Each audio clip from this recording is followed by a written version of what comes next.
21वीं सदी में दुनिया की ताकत का पूरा नक्शा बदल रहा है। ग्लोबल बैलेंस ऑफ पावर में बहुत बड़ा बदलाव आ रहा है। एशिया, जो कभी अपनी गुलामी के लिए जाना जाता था, अब इकोनॉमिक और जियोपॉलिटिकल ट्रांसफॉर्मेशन में सबसे आगे है। इस बदलाव के केंद्र में दो बड़े देश हैं, भारत और चीन। दोनों देशों के बीच पुरानी तनातनी और दुनिया में आगे बढ़ने की चाहत एशिया और दुनिया का भविष्य तय कर रही है। चीन ने कई दशकों तक जबरदस्त इकोनॉमिक ग्रोथ करके दुनिया में सुपर पावर का दावा ठोका है। साउथ चाइना सी में उसकी मिलिट्री पावर और बेल्ट एंड रोड इनिशिएटिव उसकी महत्वाकांक्षा दिखाते हैं। लेकिन बढ़ती उम्र के लोगों और पोल्यूशन जैसी चुनौतियों का सामना चीन को करना पड़ रहा है। भारत अपने मजबूत डेमोक्रेसी, युवा पॉपुलेशन और तेजी से बढ़ते टेक सेक्टर के साथ डेवलपमेंट का एक अलग मॉडल पेश करता है।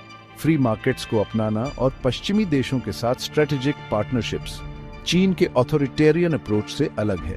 भारत और चीन के बीच राइवलरी सिर्फ मिलिट्री पावर या इकोनॉमिक डोमिनेंस की नहीं है, यह आइडियाज और भविष्य के विजन की भी लड़ाई है। इस राइवलरी का असर पूरी दुनिया पर पड़ेगा। कई दशकों से चीन की इकोनॉमिक ग्रोथ कमाल की रही है, जिससे लाखों लोग गरीबी से बाहर निकले हैं और चीन दुनिया की दूसरी सबसे बड़ी इकोनॉमी बन गया है। लेकिन हाल के सालों में चीन की इकोनॉमी स्लो हो गई है। बढ़ती वेजेस, ट्रेड टेंशंस और ग्लोबल इकोनॉमिक स्लो डाउन की वजह से मैन्युफैक्चरिंग सेक्टर में मुश्किलें आ रही हैं। इस बीच भारत की इकोनॉमी बैच रही है और अब यह दुनिया की सबसे तेजी से बढ़ने वाली मेजर इकोनॉमी है। युवा और स्किल्ड वर्कफोर्स और बढ़ते स्टार्टअप इकोसिस्टम इनोवेशन और एंटरप्रेन्योरशिप को बढ़ावा दे रहे हैं। भारत का मैन्युफैक्चरिंग सेक्टर अभी नया है, लेकिन इसमें बहुत पोटेंशियल है। मेक इन इंडिया इनिशिएटिव का मकसद फॉरेन इन्वेस्टमेंट को आकर्षित करना और भारत को ग्लोबल मैन्युफैक्चरिंग हब बनाना है।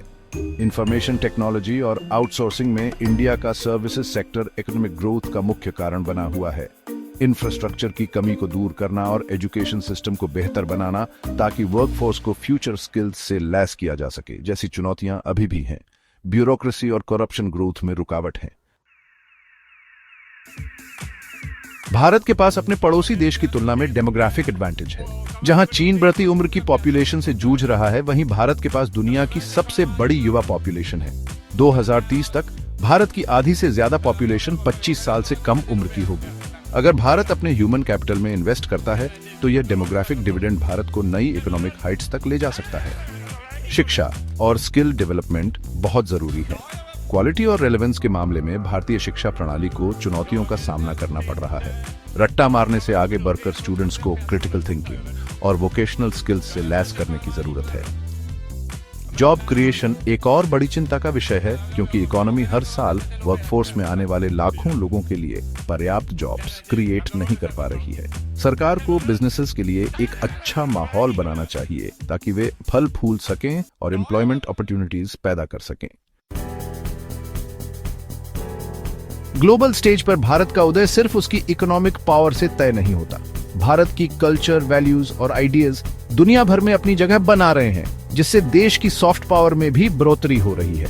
बॉलीवुड फिल्म से लेकर योगा तक भारतीय संस्कृति पूरी दुनिया में फैल गई है। स्ट्रेटेजिकली भारत ने यूनाइटेड स्टेट्स, जापान और ऑस्ट्रेलिया जैसे बड़े ग्लोबल प्लेयर्स के साथ पार्टनरशिप्स बनाई हैं। क्वाड्रिलैटरल सिक्योरिटी डायलॉग या क्वाड को इंडो पैसिफिक रीजन में चीन की बढ़ती दादागिरी के जवाब में देखा जाता है। भारत ने यूरोपियन नेशंस के साथ भी अपने रिश्ते मजबूत किए हैं ताकि अपनी पार्टनरशिप्स को डाइवर्सिफाई किया जा सके और डिप्लोमेटिक फुटप्रिंट को बढ़ाया जा सके। भारत के डेमोक्रेटिक वैल्यूज और मल्टीलैटरल फोरम्स में शामिल होने की इच्छा उसे कई देशों के लिए एक बेहतर पार्टनर बनाती है। Explore India's rise, economic growth, demographic power and global influence.